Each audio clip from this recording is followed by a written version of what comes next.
Salabim.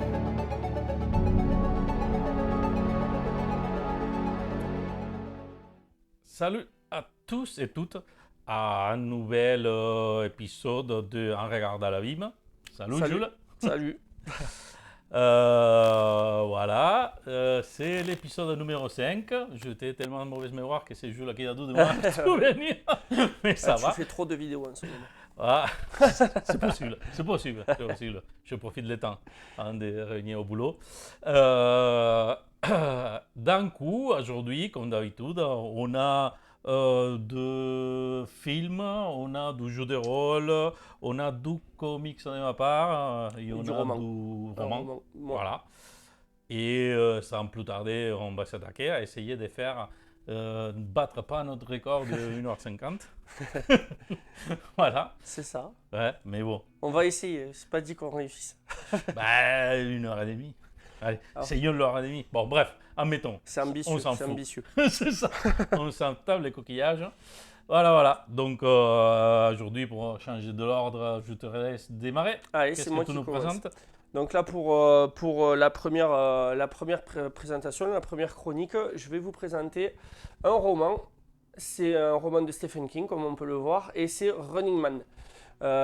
Donc c'est un roman d'anticipation, plutôt science-fiction, assez rare pour Stephen King, qui est plutôt habitué à aller dans le suspense. Donc là, c'est C'est pour ça que j'utilise un alias, d'ailleurs. voilà, c'est ça. Alors je vais expliquer pourquoi, parce que c'est pas entièrement pour ça. Ah, d'accord. Et donc c'est un roman d'anticipation et dystopique, forcément, à la mode. Le titre original, c'est The Running Man. En France, on a enlevé le The parce que ça devait faire trop lourd. Et donc c'est écrit par Richard Bachman à la base, qui est un alias de Stephen King. La première publication a eu lieu aux États-Unis en 1982 et en France est arrivée en 1988, très certainement après le film, puisque le film était sorti en 1987, lui. 87? 87, ouais. Ok, j'aurais dit 90, mais oui. J'imagine que tu t'as renseigné. Oui, je me suis pas renseigné. Après, en Europe, peut-être qu'il est arrivé plus tard, mais aux États-Unis, c'était en 87. Je m'en souviens que j'ai vu en étant gamin. Hein. Voilà, ouais, pareil. Et donc, personnellement, moi, l'édition que j'ai, c'est la 16e édition au livre de poche, qui fait à peu près 316 pages et qui est traduit par Frank Strachitz. Donc, peut-être que j'ai écorché son nom. Je juge important toujours de dire les personnes qui font du bon travail, donc je cite. Et donc, dans Écriture, le roman dont a parlé Jaume dans l'épisode 2, je crois.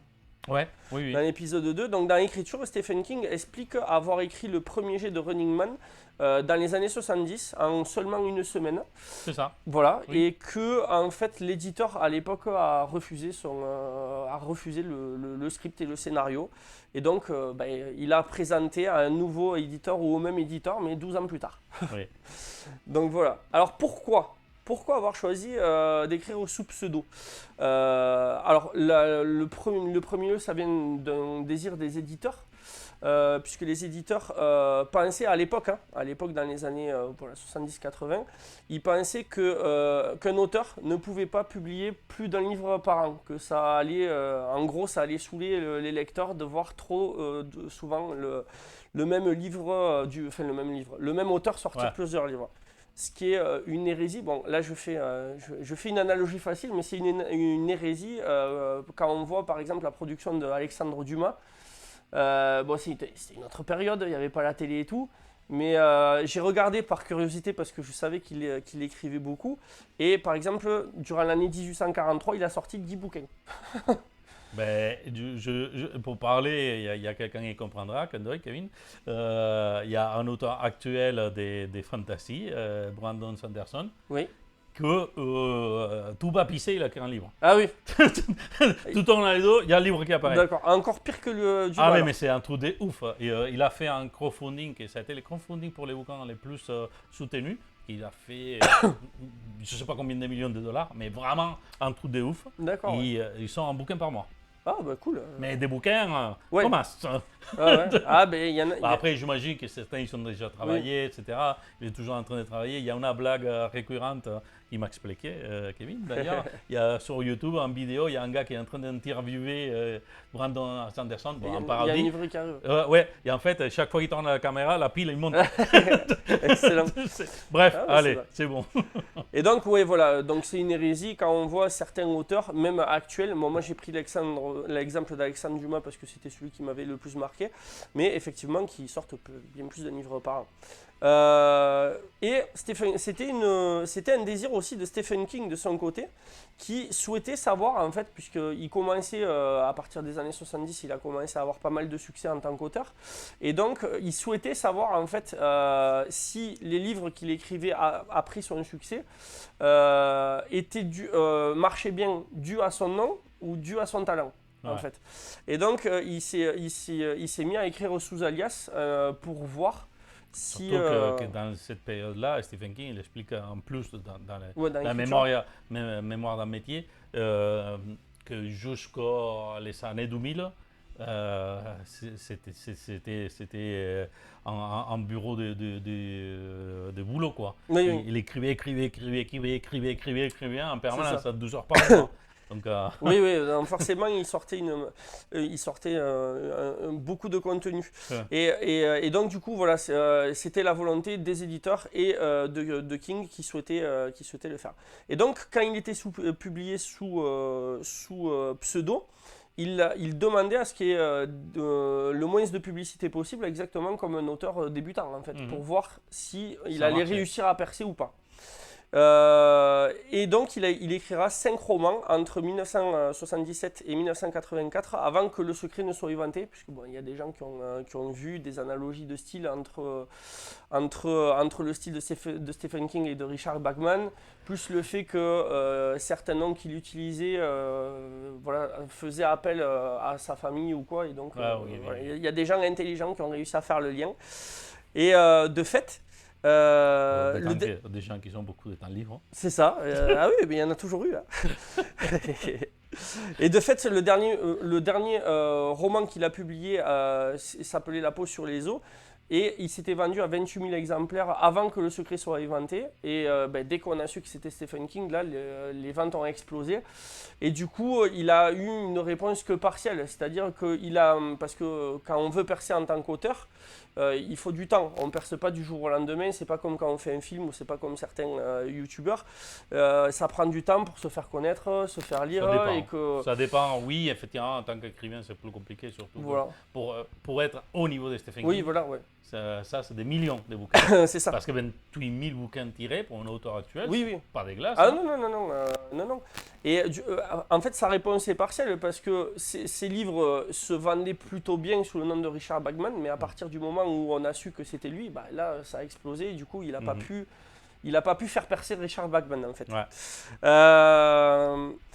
Et donc, Stephen King, qui est quand même un homme de l'imaginaire jusqu'au bout des ongles, avait même doté Richard Bachman d'une biographie fictive. Et donc, par exemple, Richard Bachman était censé être né à New York. Il avait travaillé comme garde-côte, il avait été dans la marine marchande avant d'avoir quelques problèmes de santé qui l'ont obligé à devenir fermier dans le New Hampshire et d'écrire le soir quand il finissait ses journées de travail.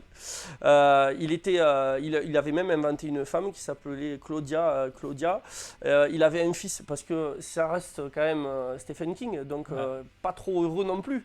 Donc il avait perdu son fils noyé dans un puits à l'âge de 6 ans. Il a eu une tumeur au cerveau en 1982. Et en 1985, quand le fait que ce soit lui, Stephen King, qui a écrit, non Richard Bachman, a été éventé, eh bien, il fait mourir le personnage de Richard Bachman, mort d'un cancer du pseudonyme et d'une forme rare de schizonomie. Voilà, donc Stephen King, la classe. Ouais. Et donc, il publiera quand même deux romans post-mortem, Richard Bachman, dont le dernier est sorti en 2008. Et pour la petite anecdote, Misery, qui est un gros succès en livre et en film, devait sortir sous le pseudonyme de Richard Bachman à la base. Ouais, il les mentionne ça sur les mémoires. Ouais. Il parle des miseries à un moment donné, mais je m'en souviens pas trop. Mais Donc si le sujet, si on n'avait pas, si on l'avait pas cramé que c'était Richard Bachman, il y aurait marqué Richard Bachman sur les livres de Misery et non Stephen King. Alors, de quoi nous parle ce livre? Donc, c'est le cadre de l'histoire. Ça se passe en 2025 dans des États-Unis devenus une dictature où les inégalités entre les riches et les pauvres sont devenues abyssales. Le début du roman se passe dans une ville qui s'appelle Co-op City. Plus précisément au sud de Co-op City, au sud du fleuve, puisque la ville est divisée en deux, où tout n'est que désespoir. Hein. En fait, Stephen King le dit clairement, les seuls qui sont bien portants, c'est les rats dans les quartiers de cette ville. ouais. On sent une inspiration assez rapidement orwellienne. Hein, on sent il y a une petite touche de 1984 qui est Il écrit sous-jacente. quand, Running Man Running Man en 1982. 82. Ouais. Je dirais qu'il y a plus de Philippe K. Dick que Oui, de oui. Orwell. Mais en fait, c'est. Mais oui, c'est possible. Hein, Tu vas voir, tu vas retrouver un peu, je pense, du 1984. Mais après, oui, Philippe K. Dick à l'époque, c'était lui the best. Et donc, l'État, pour asseoir son autorité, crée une entité qui s'appelle le réseau, et donc qui est une entité audiovisuelle tentaculaire qui a son service entier et qui est un outil de surveillance de la population, oui, je comprends. ainsi que de manipulation. Big Brother. Ouais, voilà, c'est ça. Et donc, c'est un outil de contrôle et chaque foyer américain est équipé de ce qu'on appelle un Libertel. Un Libertel, c'est une sorte d'écran plat qui fait office un peu de télé, de tablette avant l'heure. Et on nous précise quand même que c'est une loi qui est passée, que le Sénat a obligé que le Libertel soit installé, mais qu'on n'était pas obligé de le laisser allumer encore. Donc il y a peut-être une loi en cours pour qu'on oblige le Libertel à toujours être allumé. Libertel. Ouais, le Libertel. Ils aiment la novlangue. Bon, voilà. Et donc le but, bien sûr, du Libertel, c'est de détourner l'attention des populations les plus pauvres afin de les contenir pour pas qu'elles se rebellent et en même temps créer des faux espoirs qui les maintiennent encore plus dans leur état en fait. Et donc il crée des émissions de télé qui va inciter au voyeurisme et qui va, parce que c'est des émissions un peu glauques, et même qui va pousser les gens à rêver de participer. C'est-à-dire que c'est des concepts d'émissions totalement barrés, mais le but c'est de donner envie à la population la plus pauvre de participer pour espérer gagner quelques sous. Et donc dans ce monde, on apprend assez rapidement que les riches vivent plus ou moins normalement, c'est-à-dire qu'ils sont plus ou moins dans le rythme de vie de nos standards actuels, et par contre que les pauvres sont maintenus entre guillemets en vie par des pilules nutritives, parce que même la nourriture est trop chère ils ne peuvent même pas manger normalement, quoi. J'ai noté quelques exemples vite fait de jeux que propose le Libertel. Donc il y a le Moulin de la Fortune, où seules des personnes ayant des maladies graves ou des gros handicaps peuvent participer. Et le but est de rester le plus longtemps possible sur un moulin de discipline. C'est un moulin où on est debout et on marche, ça fait des marches. Et donc sur ce moulin de discipline, il va falloir parler au présentateur qui va poser des questions au fur et à mesure. Et donc chaque minute passée sur le moulin de la discipline rapporte $10, sauf que toutes les 2 minutes, il y a le commentateur, le présentateur, qui pose une question, et si la réponse est bonne, le candidat gagne $50, s'il ne répond pas, il perd $50. Et en plus, le moulin accélère. Et donc tout l'enjeu du truc, c'est quand est-ce que le gars va mourir sur le moulin, quoi, en fait, en gros. Il y a une autre émission qui s'appelle Nage avec les crocodiles. Bon là je pense que je ne suis pas obligé d'expliquer trop le concept. Et ensuite, parce que bon, on ne va pas s'étendre trop longtemps, il y a le programme phare, le prime time, qui s'appelle Running Man, qui a d'ailleurs été traduit en français par La Grande Traque. Bon, okay. C'est pas trop tout à fait pareil. Dans les traductions débiles, c'est pas la plus débile. Il y a une logique, voilà, il y a une logique. C'est mieux que L'Homme qui court. C'est ça. Ça sonne mieux à l'oreille. Running Man, c'est pas l'homme qui court, c'est l'homme qui échappe plus tard. Oui, voilà, l'homme qui s'échappe. Ouais. Mais il s'échappe en courant. Et donc, bon, ça c'était pour poser un petit peu le cadre, pour situer un peu dans le contexte de l'histoire. Et donc le pitch du livre. Je dis qu'il s'échappe, qu'il fuit, pardon. L'homme qui fuit. Oui, l'homme qui fuit. Ouais, non, mais Ouais. c'était logique aussi, comme tu l'as dit. Hein. Et donc, nous, on va suivre plus précisément un personnage qui fait partie de Coop City, qui s'appelle Ben Richard, et qui est un chômeur de longue durée, car en plus d'être né du mauvais côté de la barrière, il a le malheur d'être très intelligent et de remettre les principes de la société en question, et notamment de l'ordre. Il remet tout le temps en ordre, il pose beaucoup de questions et il lit beaucoup de livres. C'est lui qui a des muscles ayant une origine autrichienne, c'est ça? Comment? Ah oui, oui, ça y est. Mais on nous dit qu'il est musclé aussi. C'est-à-dire qu'il allie un esprit sain dans un corps sain. D'accord. Un peu à l'image de Arnold Schwarzenegger, effectivement. Mais il est plus brillant que lui quand même. Et du coup, il est blacklisté. En fait, quand on commence l'histoire, il ne trouve vraiment plus de travail. Il est blacklisté de partout parce que, en gros, il s'est opposé assez farouchement à son chef. Il a même eu une altercation qui fait que le chef a dit bon, lui, c'est pas la peine et peu importe où il se présente, il est jamais pris, quoi. Le désespoir va le pousser à aller au siège du réseau pour passer des tests psychologiques et physiques pour savoir s'il est éligible à participer à un programme du Libertel. Le but étant de gagner de l'argent pour empêcher sa femme de se prostituer, puisque leur seule source de revenus, c'est la prostitution de sa femme, et soigner sa fille de 18 mois qui est atteinte d'une pneumonie. Et si manger c'est cher, se soigner, ça l'est encore plus. Donc là... Tu dis que c'est une dystopie, ça? Voilà. Bon, c'est une dystopie qui ressemble de plus en plus à certains cas dans certains pays. Ça commence à arriver un peu en France aussi, effectivement. En Europe plutôt, je dirais pas en France. Ouais, voilà. Donc son profil est finalement choisi pour participer à la Grande Traque. Et le principe de la Grande Traque, c'est une chasse à l'homme dans tout le pays. C'est-à-dire que ce n'est pas des arènes comme ça peut l'être dans le film. C'est dans tout le pays. Et s'il veut gagner le Grand Prix d'1 milliard de dollars, il doit réussir à fuir pendant 30 jours consécutifs. Avec rien. C'est-à-dire qu'on lui dit que quand il sort des studios, il se démerde, quoi. Il a juste une caméra parce qu'il doit faire des vidéos pour valider ses gains. Mais sinon, c'est bite et couteau, quoi. Et donc, chaque journée passée libre lui rapporte 100 dollars. Pour valider ses gains, comme je le disais précédemment, il doit faire 2 vidéos par jour. Sinon, il n'est pas payé. Et ça permet à la production de savoir où il est. Ils imposent en fait à ceux qui le chassent une certaine enquête, c'est-à-dire que les vidéos qu'il envoie, c'est par la poste. Et en fait, c'est par le cachet de la poste qu'ils réussissent à le traquer, quoi. Donc les dés sont un peu pipés, quoi.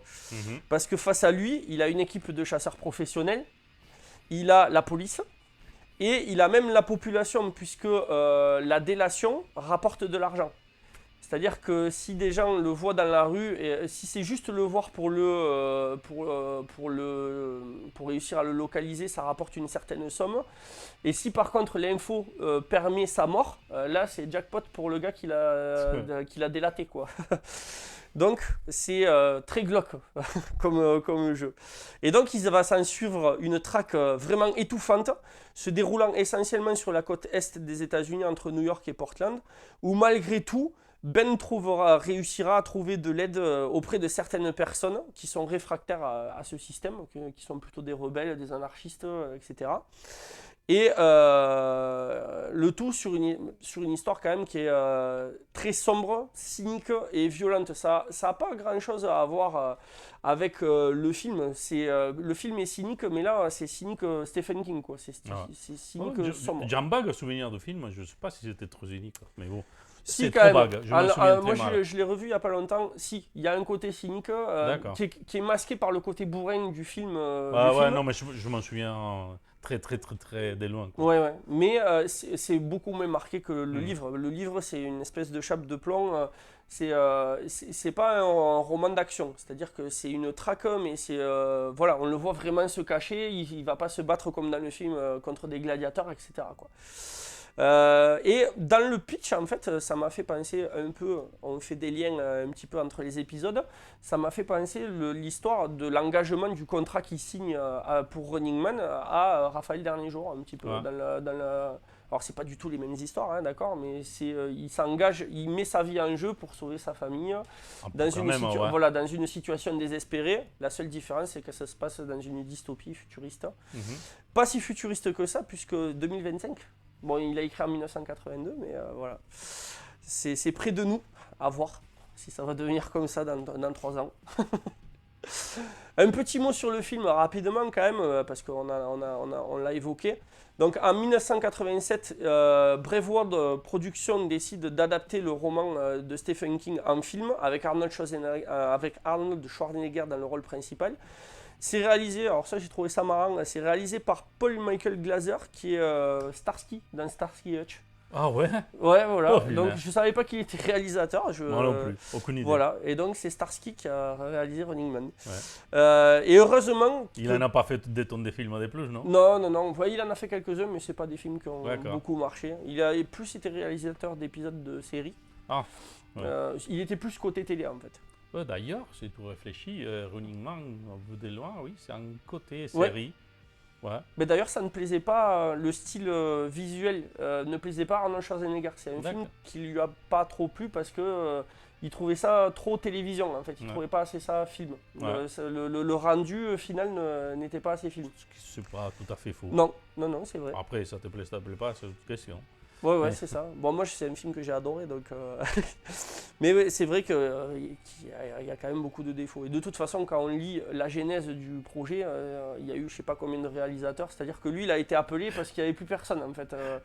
Ouais. Donc ça a été compliqué. Bon, et heureusement que dans le générique, il précise que c'est librement adapté du roman. Très libre, hein, parce que par rapport à ça que tu dis. Voilà, c'est très libre, parce qu'en fait, c'est totalement différent. C'est 2 salles, 2 ambiances. Les seuls trucs identiques entre le film et le livre, c'est le nom du personnage principal et le titre. C'est tout. Le reste, il n'y a rien de pareil. Ouais. C'est-à-dire que le film il se passe en 2019 à Los Angeles. Enfin, c'est dans des arènes. C'est très bourrin, très un peu ambiance. Mes souvenirs, c'est ça. Mais moi, si je me prends, moi, il fait longtemps que je ne l'ai pas vu, mais mes souvenirs, moi, je m'en souviens pas du tout de comment il est jeté dans l'arène. Moi, je m'en souviens de lui les mettre dans une espèce de tube, il est jeté dans l'arène, et à partir, allez, bah, s'il court, il défonce tout le monde, voilà. Il te défonce, il a un pitch final où il vient à défoncer lui la télé ou un truc du genre. Voilà, c'est ça. Bon, c'était les films d'action des années 80, c'est ça, quoi. C'est ça. Mais du coup, ça n'a rien à voir avec. Même si c'est intéressant de voir parce qu'il y a ce côté un peu qui balance. C'est noyé dans des scènes d'action un peu gore et tout ça. Mais le film, c'est-à-dire que le fond, c'est une critique d'une société dont le devenir inquiète aussi le réalisateur. Mais c'est fait de façon bourrine, quoi. Et donc moi, personnellement, je me suis fait un film dans ma tête, moi. Je pense qu'en fait, le scénariste, parce que le scénariste, c'est pas un mauvais scénariste qui a écrit le scénario du film de Running Man. Mais on a dû lui faire un résumé rapide, on a dit il se passe ça. On lui a dit vas-y, débrouille-toi avec ça. Et il a pondu ce Running Man là, qui n'est pas désintéressant vraiment. Hein, voilà, ça fait un peu série B, hein, il faut pas s'attendre, c'est pas un chef-d'œuvre, hein, attention. Mais c'est un film qui se laisse regarder et qui, avec du recul, a même du charme, je trouve. Je pense qu'il a mal vieilli, mais. Non, mais il n'a pas bien vieilli. Hein. Visuellement, il n'a pas bien vieilli du tout, mais il a un côté charmant. Ouais. Qui fait que. Mais il faut dire que quand même, je ne sais pas si c'est le premier, mais il a au moins engagé ou continué cette saga des films, des gars persécutés qui sont Oui. faits des tonnes, Oui, des bien séries sûr. B. À l'époque, il y avait beaucoup. Ouais. Oh, il y en Le avait des prisonnier, le tonnes. machin. Même plus récemment, avec les. Je ne me souviens plus, mais il y avait même Jason Statham sur les trous des voitures Oui. qui persécutait aussi Oui, c'est en ça. prison. C'est ça, la course à la mort en Ah ouais, français. un truc comme ça. Il y avait un, deux, trois, je ne sais pas Oui. combien il y en Moi, il n'y avait. a que le premier. Ouais. Donc, il a engagé un poussa. Bon, c'est engagé Ouais. d'abord pour les écrivains et après pour la télé parce que c'est bien. C'est ça, ouais. Un héros qui court derrière. Ah bah oui, ouais. Avec les fameux détournements de fin, maintenant c'est moi qui vais Oui, en c'est ça. manger. C'est ça.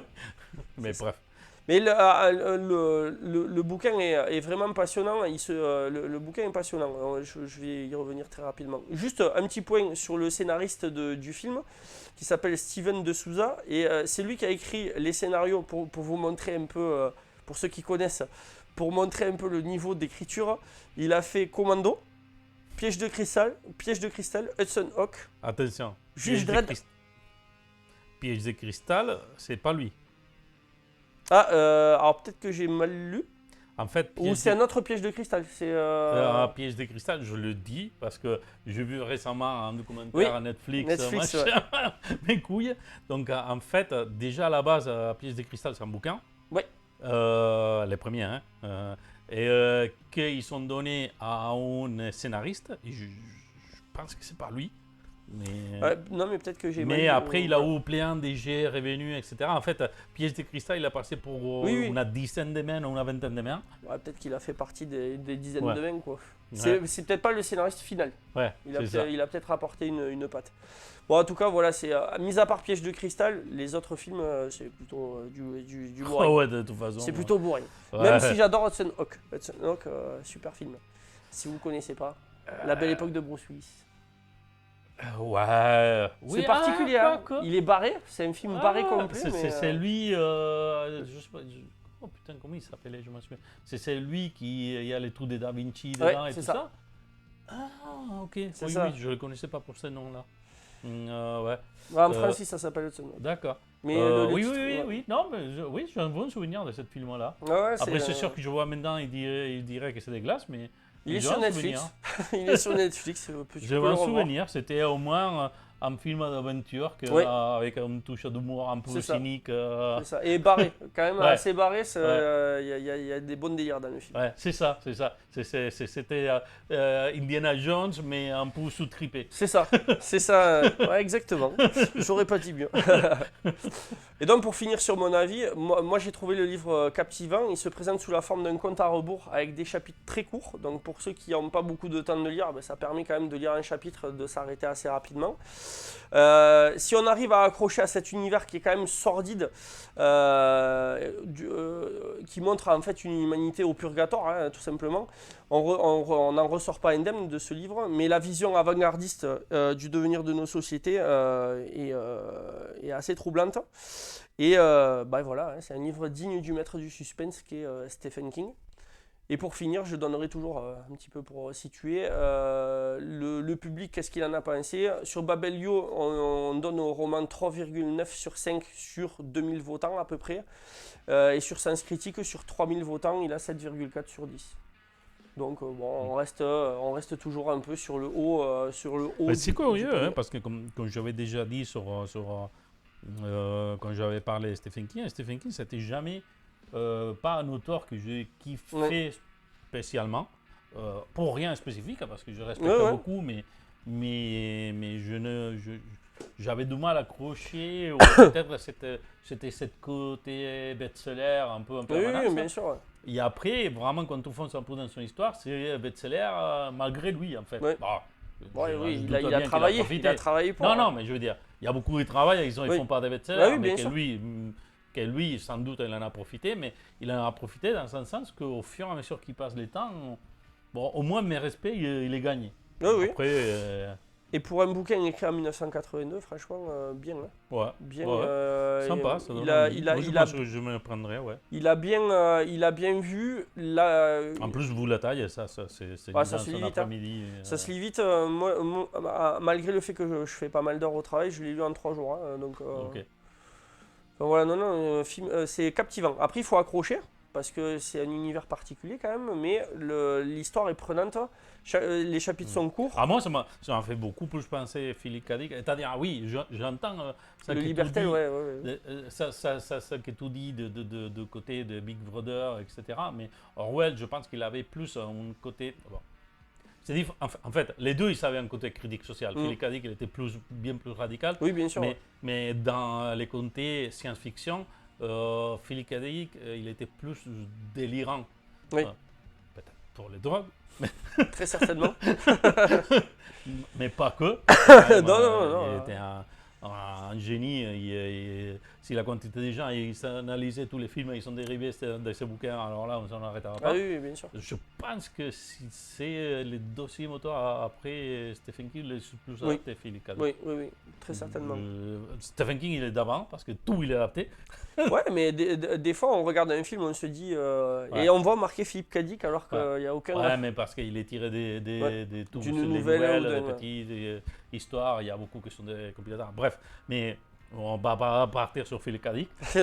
Non, on était sur Stephen King, et quand même, ça m'a fait penser un peu, je dirais même, à risque de faire une analyse philologique poussée à la con, que les styles, etc., il essayait de rattraper un peu cette façon, quoi, cette critique sociale en face à un avenir peut-être dangereux qui vont nous consommer. C'est ça. En équilibre entre Orwell, mais Orwell, il y avait un truc plus social. C'est social, hein, mais Oui. je pense qu'il y avait une critique plus pointue, c'était plus politique. Oui, tu vois. oui. Et là, c'est un autre détournement plus humain de comment il dévient la société, quoi. C'est ça. Mais bon, c'est après, très mal expliqué, voilà. mais je pense Non, avoir. c'est clair. Après, le côté orwellien, c'est le côté Big Brother du Libertel. Oui. Hein, Ah clairement, oui, plus. Il y a quelques mots qui font passer à la novlangue. Voilà, c'est Ah non, mais oui, ça. sans doute. Parce qu'il y a du plastibois, enfin il y a des trucs un peu étranges comme ça de. Ouais. Ouais, mais ça dans les bouquins, toutes ces science-fiction des années 70, oui, des 70, hein, Philippe K. Dick, Gibson, tout ça, il y a cette côté de jeu de langage, quoi. Oui. Mais bon, je parle de nos romans, mais bon, on verra. Ça marche. C'est bon? À toi. Oh, punaise, tout a dépassé. Ouais, quoi, là combien on a fait? Non, c'est bon. Alors, à moi. Donc, je vais vous parler tout d'abord, en premier point, de mon coup de cœur de ce mois-ci. Parce que c'est vrai, bon, je le connaissais d'avant, mais ce mois-ci, c'est quand je l'ai vraiment lu. Et c'est ça. Moonsguard. Ça que je vous montre, c'est les bouquins de jeux de rôle, mais je ne vais pas parler de jeux de rôle. Un autre jour, en plus, je ne l'ai pas fini de lire, donc ça sert à trop me dévancer. Je vais parler du comics, qu'il est traduit en français pour les légendes de la garde. D'accord. Donc, je vous montre les jeux de rôle parce que je l'ai en numérique. Je l'ai lu tout en numérique. Même si j'essayerais de montrer quelques trucs sur la tablette, mais des fois sur la caméra c'est un peu flou, mais bon. De quoi il parle? Déjà, on va commencer. Bon, l'auteur s'appelle David Peterson, il est né au 77, je passe du coq à l'âne, mais c'est pas grave. 77, il est toujours grandi dans l'ambiance comics, surtout sur la tire comics, sur, je ne sais pas s'il y a un nom spécifique, tu sais, un peu à la Garfield, tout ce qui est. Oui. Ouais, j'ai pas le nom. Mais Cyril, non, pas Cyril. Peut-être, je sais qu'il y a un nom en français, mais je ne me souviens plus, ce n'est pas grave. Et il a grandi dans ça, et ses premiers projets, il a été autant que dessinateur pour les studios pour Gene Henson. Il faisait une partie, il avait fait quelques comics des Fraggle, et quelques autres des Dark Crystal, des trucs comme ça. Donc, quand même pas mal. Ouais, bon. Et il est sorti tout seul, publié pour un éditorial pas trop connu, en plus en Amérique, ces bouquins, Les légendes de la garde. Qu'est-ce que c'est la légende de la garde? Et pourquoi ça, je suis tombé amoureux de... on imagine un Moyen-Âge fantasmé où il n'y a pas d'humains. Les protagonistes, c'est les souris, mais vraiment humanisés, anthropomorphes. Ouais. Ils parlent, ils sont une société, etc. Et tout autour, tous les animaux, pareil. Juste que vraiment, si on devait remplacer les humains pour quelque chose, c'est les souris qui les D'accord. remplacent. Et c'est lui qui vraiment qui construisent des maisons, c'est vraiment eux qui sont des outils, qui sont des gardes, etc. Mais tous, ils sont. Il y a dans les comics, on pourrait trouver des furets avec des armures qui sont une société à part, les oiseaux qui parlent un langage à part, Oui. etc. Donc c'est tout très bien construit. Et c'est vraiment une histoire captivante. Les dessins, c'est un truc de fou. Ils sont magnifiques les dessins. Je vais trouver, montrer, ça c'est la, Petite. les reflets, voilà, ça. Ça c'est juste un des exemples.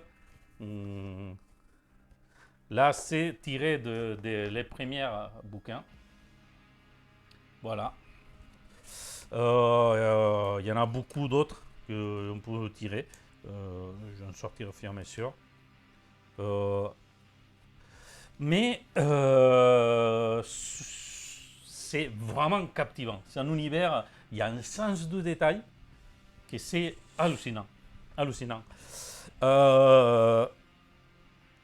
Pour faire vite, il n'y a pas de tonnes de bouquins. L'histoire principale, ou les trois bouquins principaux, on parle des trois. Que c'est automne, les premières s'appellent automne 1151, l'autre s'appelle hiver 1151. D'accord. Les troisièmes s'appellent. Oh punaise, je.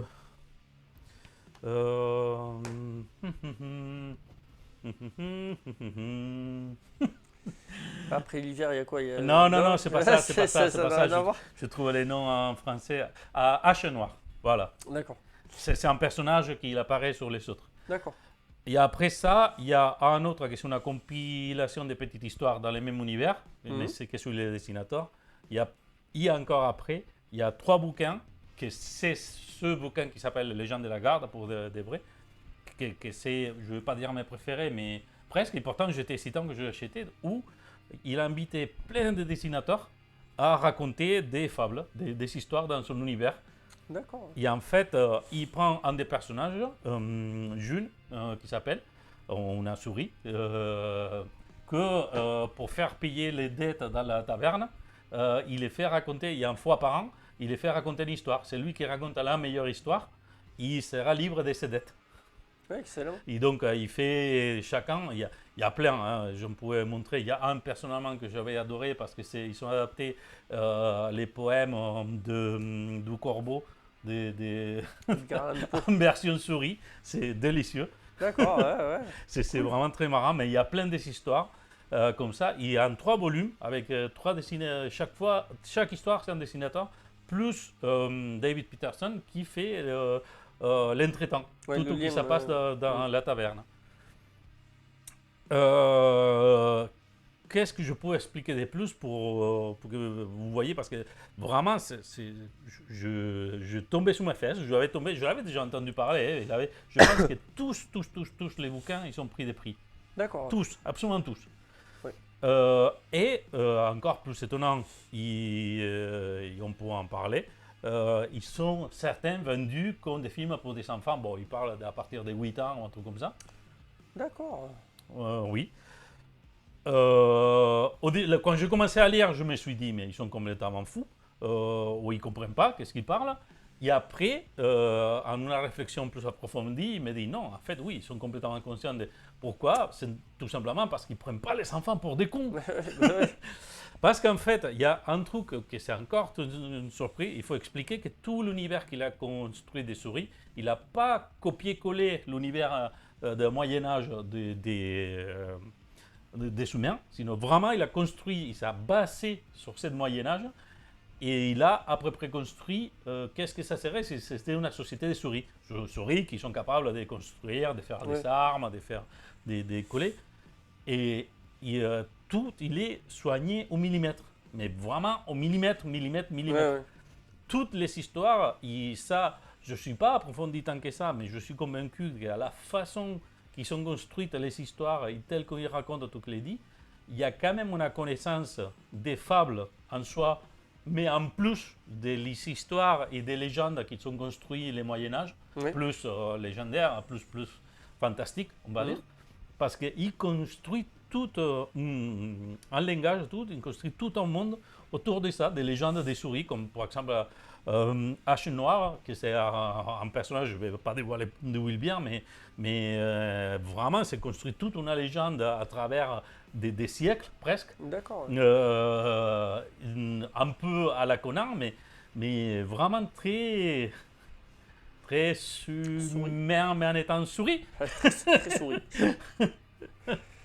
Mais vraiment, il y a un sens du rythme, il y a un sens qui montre. Il y a un passage, un des bouquins, je suis sûr, oui, c'est l'hiver en 1151, qui fait un passage pour Darth Hearth. Et en fait, moi, je suis en train de le lire, toujours, parce que j'étais en train de voir Minas Tirith. Ah ouais. Parce que c'est les souris qui traversent une sorte de souterrain qui avait été construit pour les furets, mais qu'il n'y a plus de furets, et maintenant il n'y a juste que oh, mince, aujourd'hui je suis épais avec les noms. En plus, comme je les lis, les jeux de rôle en anglais et les comics, je les lis en espagnol, alors là je mélange Tu tout. mélanges tout, ouais. Ouais, des chauves-souris, voilà, qui sont là. Ils sont une sorte de communauté bizarre, qui sont des traîtres qui communiquent.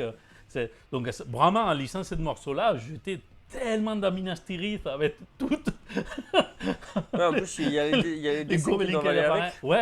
Ouais. Mais tout est dit, punaise, c'est des souris mignons et tout, ça passe. Ah ben, ça passe de ouf. Hein. Ouais. Ça fonctionne, j'étais dans l'histoire à fond, tout vous savoir comment ils sont les personnages. Tiens, là, je me souviens qu'il y avait un dessin par là, justement, un moment qu'ils sortent de là. Les Non, dessins sont magnifiques. Hein. Oh là là. Ah, mais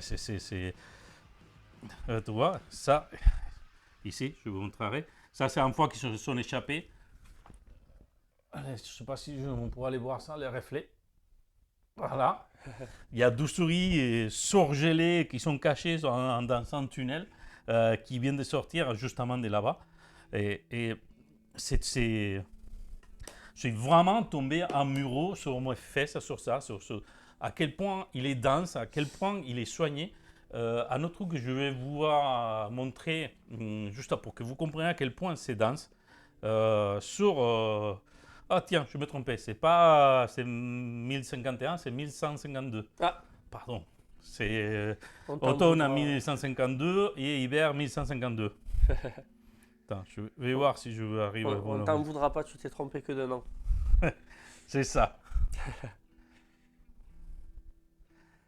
Donc en fait, Ah, les dessins, ouais. pour comprendre, les gars, tout ce qu'il a construit, il y a déjà une map, etc. Donc je suis assez convaincu, et compte tenu que c'est lui-même qui a sorti les jeux de rôle, qu'il était un rôliste, donc il avait une conception un peu d'univers, comme ça. Ouais. Mais dans de chaque fin de chaque bouquin qu'il a fait, en fait, il t'expliquait à chaque moment tout. Ah ouais, ça va très bien en fait. Ouais, Ça, ça les va. reflets. Les villages, comme il est construit. Il te Ouais, c'est montre excellent, ouais. tous les métiers des souris, mais vraiment développés. Parce qu'il a inventé certains métiers un peu spécifiques aux souris, même s'il y a quand même des Oui, boulangers, il y a un, mais vraiment détaillé au millimètre. Et tu vois qu'on avait une conception des fous, quoi. Ça, c'est des collègues qui dessinaient. Mais là, Ouais, tu son vois, style, il est magnifique. Hein. c'est- Magnifique, hein. c'est vraiment des tableaux, et tu vois. La couleur est magnifique aussi. Enfin, les dessins sont magnifiques et la Mais couleur. juste pour comprendre, si vous voyez cette illustration, il y a une vraie bataille dans l'histoire. Il est en train de se battre contre un hibou.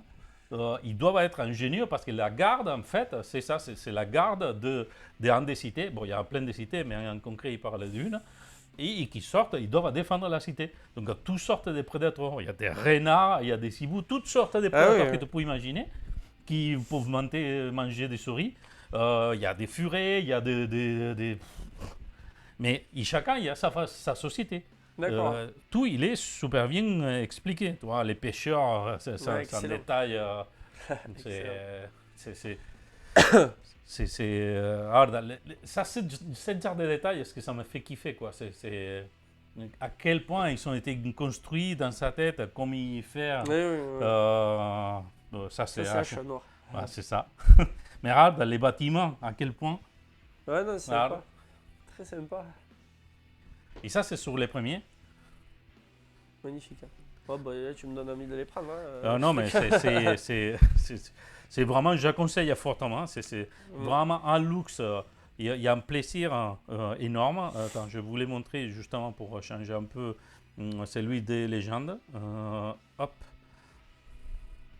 Forcément, ils sont déjà finis. Ça n'a pas marché. Non, si, cette fois-ci, c'est bon. Magnifique. Donc, ça, c'est celui. Désolé, c'est en espagnol. Voilà. Bah, Il y a l'explication et tu vois, il commence. Mais déjà, il y a une mise en page qu'il est hyper. Tu vois un sens de connaissance de comment il fonctionnait. Parce mais, que un autre truc que c'est choquant, je vais montrer vite fait, à quel point il a soigné les détails. C'est que on voit la taverne, où ça c'est les légendes de la garde, là où il explique les histoires. Et cette taverne, il est hyper détaillé, comme vous voyez. Et en fait, dans cette taverne, il y a des tableaux qui n'ont rien à voir avec les histoires. Hein. C'est juste des tableaux. Et en fait, à la fin du bouquin, hop, je vais. tu vois les tableaux un par un, c'est ça Oui, il te montre un par un, il t'explique la légende qu'il a attachée à d'accord. chaque tableau. Il n'y a Oui, pas oui. que ça. Ça va vraiment loin. Ouais, il a pensé son monde dans les mondes détaillés. Ouais, attends. Ça, c'est la taverne avec plus de détails, on va dire. Ça, c'est les souris en parlant, les personnages Excellent. qui apparaissent dans les contes. Il y a tous vraiment, les habits et tout, ils sont très, très, très réfléchis. Et après, par exemple, ici, c'est ça que je vais montrer. Ça, c'est les explications. Bon, ça c'est juste. Ça, c'est les 4 explications parce que dans les premières, ils sortent que 4. Oula, là, je pense que ça a perdu. Et là, il y a tableau par tableau qu'il est dans la taverne et que vraiment, quand tu vois dans la taverne, tu arrives à voir un petit détail. Bon, vraiment, forcément. Tableau par tableau, il t'expliquant chaque légende qu'il est attachée au tableau. Les légendes de chaque souris, de chaque garde, etc. Bon. Je pourrais vous montrer vraiment tous parce que je suis tombé vraiment amoureux de l'univers. De l'univers, les légendes de la garde. En plus, il y a un côté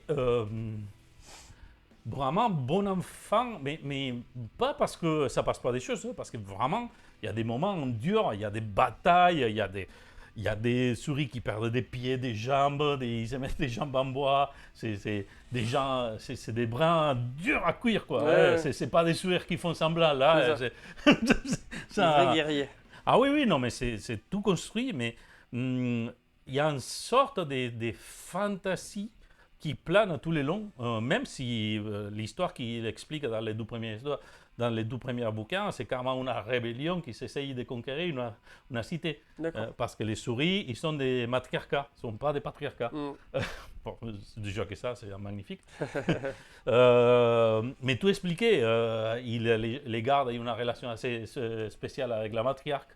Donc c'est un peu, je ne vais pas dire qu'on est sur des intrigues politiques, mais il y en a, quoi. Oui, mais il y a un peu, il y a vraiment une lutte des pouvoirs qui s'engagent, il y a certains tout qui s'étirent d'un côté de l'autre, certains de gardes qui doivent partir à chercher quelque chose à contre-accord.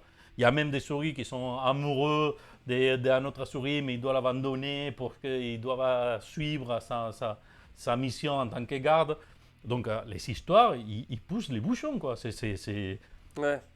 Mais, comme j'avais dit, la première fois que je l'ai lu, parce que j'ai pris mon temps, vraiment, j'ai lu les 8 bouquins d'affilée, mais après j'ai pris mon temps, parce qu'il y avait, ça formulait des détails, c'est vraiment tout, il y avait partout, vous voyez que dans la tête de l'auteur, il était tout mesuré, à tel point que c'est pour ça que le jeu de rôle, il est si beau, même si je ne peux pas opiner des règles, je suis en train de le lire, hein, mais juste avec l'univers, c'est sûr qu'il est bon. Ah oui, mais ça se voit que c'est bien construit. Ouais.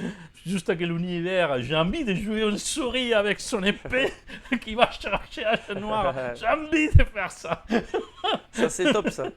C'est waouh. Désolé, je m'emporte, mais vraiment, c'est mon coup de cœur de cette mois-ci. C'était foudroyant. Je ne sais pas quoi donner de plus d'envie de faire lire ça.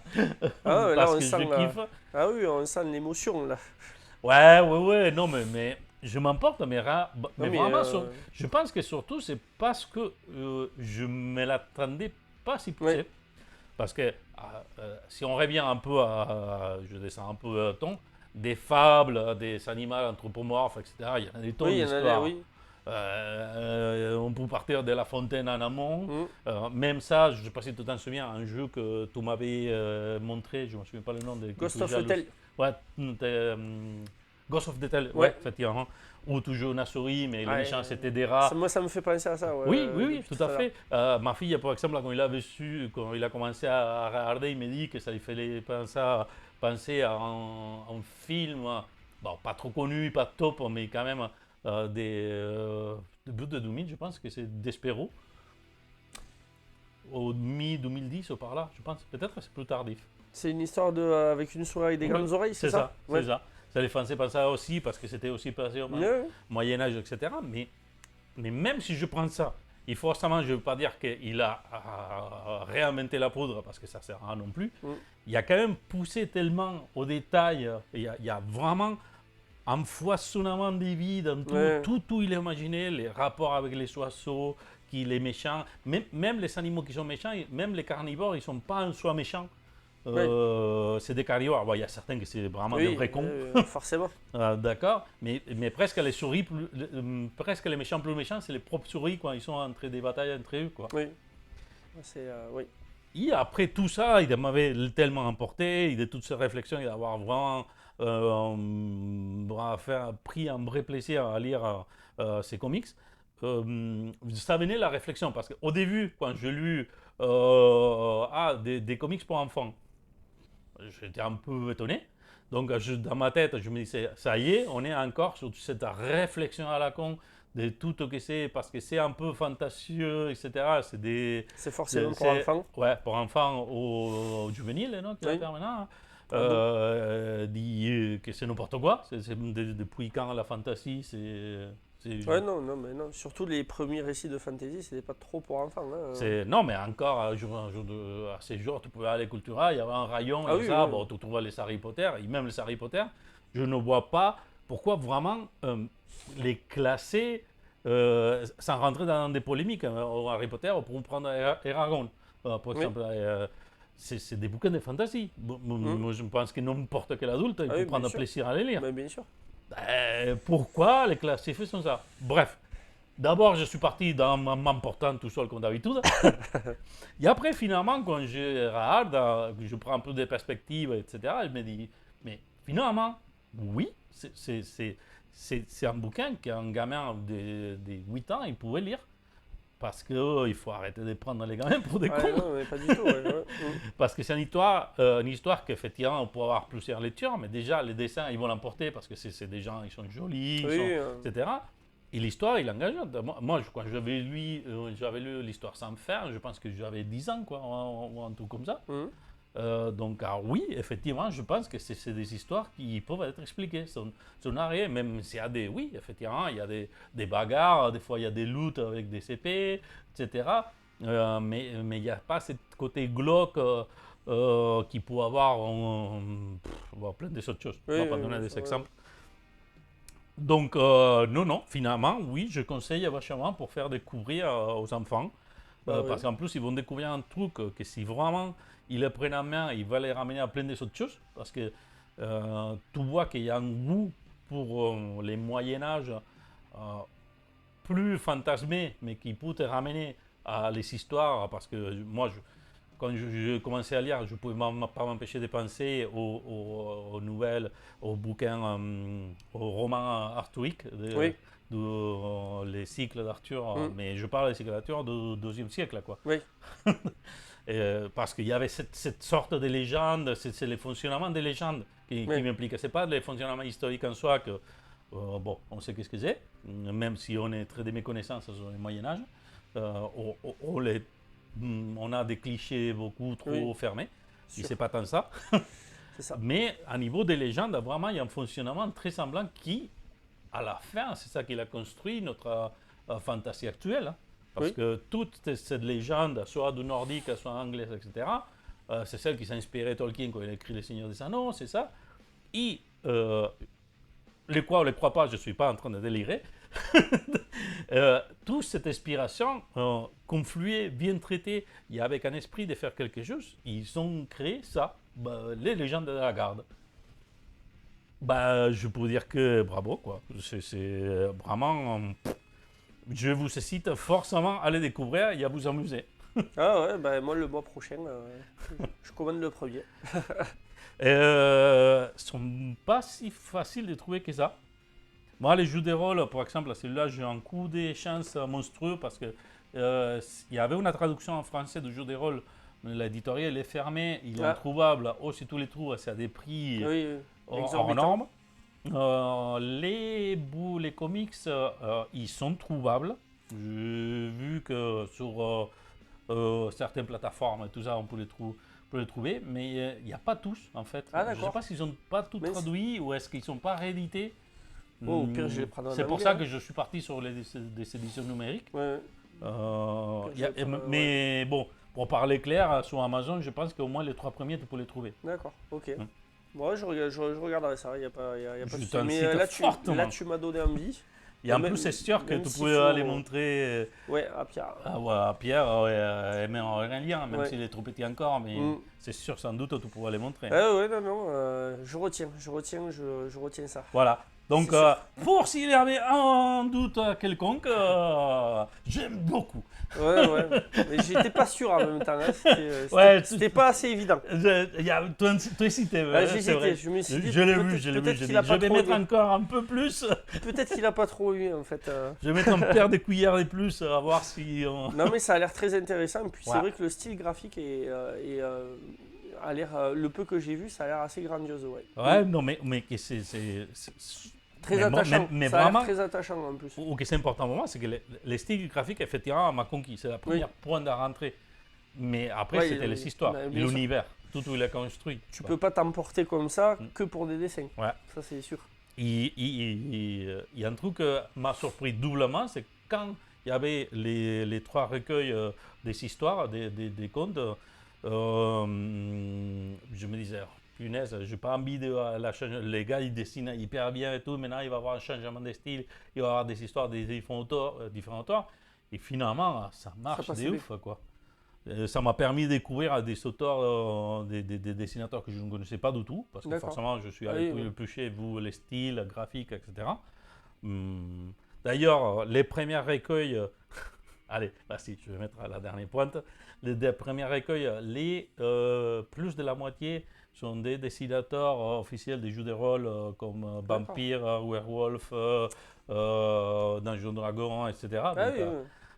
Ça se sent que les gars, il est un peu attaché aux jeux de rôle. Et bon. Pour qu'il ait fait un jeu de rôle sur son univers, oui. Et tous les trouve sur sa page américaine. Bon, je l'ai acheté ailleurs. Un coup de bol monstrueux parce que c'est très difficile à trouver en Europe. Mais... tant mieux. Oui. Tu pourras le faire tester. C'est l'idée. Quand tu auras lu. C'est ça. D'ici l'EHPAD, je le testerai. C'est ça. Parce que tu en as beaucoup d'autres à tester. C'est ça. Bon, allez, donc à ton tour. Allez, deuxième fourni. Donc là, je vais parler d'un film cette fois-ci. On va parler de À bord du Darjeeling Limited de Wes Anderson. Donc le titre original, là aussi, toujours les titres français divergent un peu. C'est juste The Darjeeling Limited, le titre original. Et donc c'est un film qui date de 2007.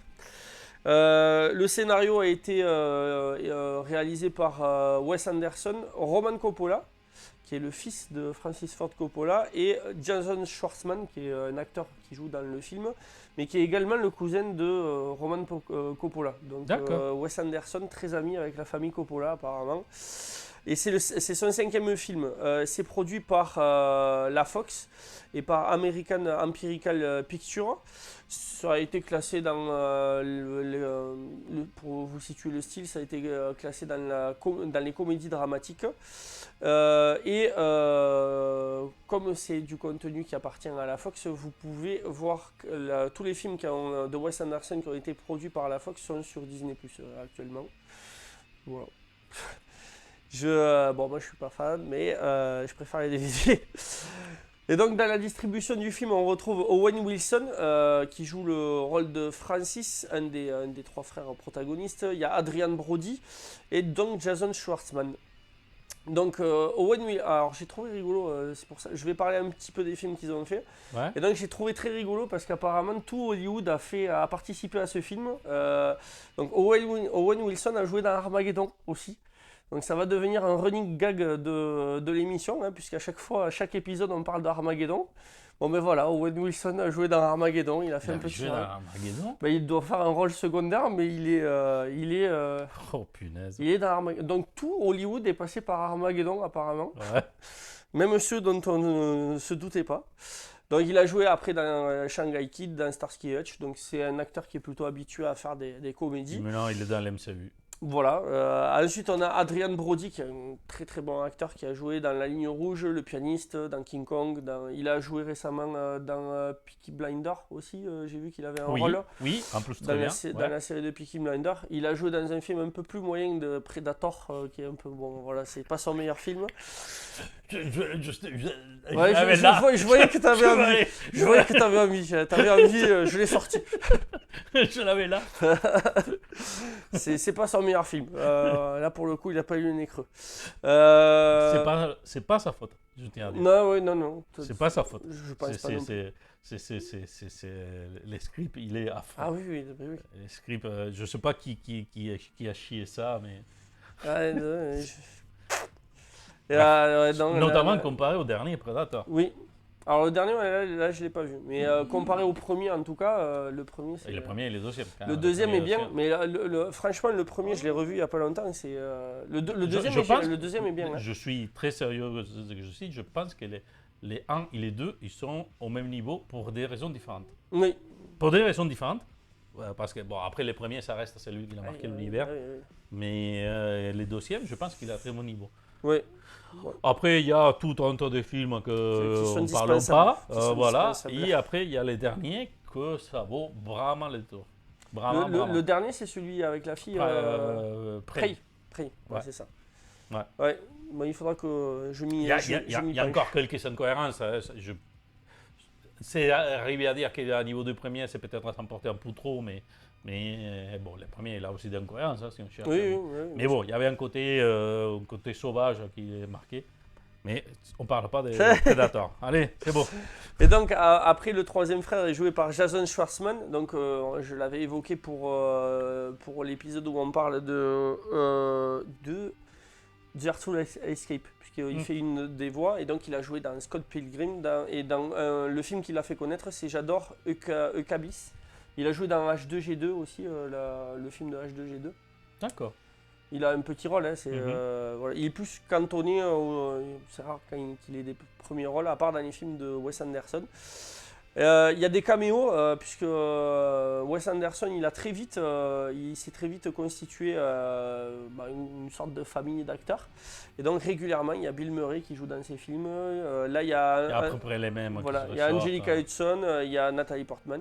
Et Owen Wilson, Adrian Brody et Jason Schwartzman reviennent très régulièrement dans ces productions.